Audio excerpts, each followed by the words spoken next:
Well, back in June, the Fitchburg City Council voted to renew the alcohol license of Monkeyshines Bar and Grill. This after the bar faced homicide and other police calls, leading to concerns about public safety. With more on the next steps, Jalen Banks is live in Fitchburg this afternoon. Jalen?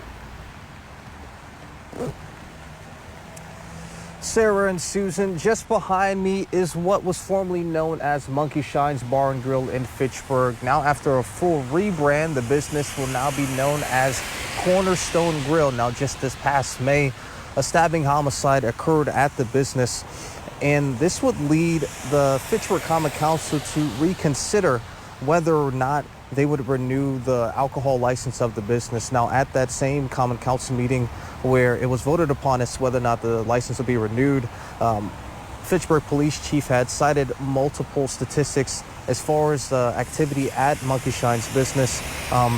Over 200 calls of service and 28 arrests had been made at the bar since November of 2021.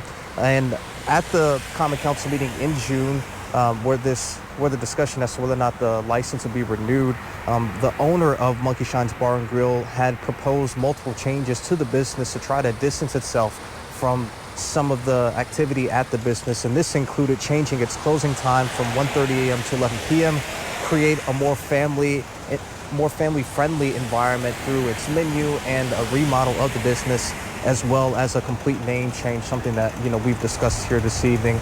Now, as Cornerstone Grill, the business is looking to, write a new chapter in its story, again, further distancing itself from the brand of Monkeyshines and a lot of the activity that had gone on at the bar over the past several years. I've reached out to Cornerstone Grill for an interview and a comment. They say at this time they're not taking, media availability and things of that nature, just because they've just reopened as Cornerstones, and once they get their footing underneath them with this reopening and rebrand, then they'll eventually speak to media.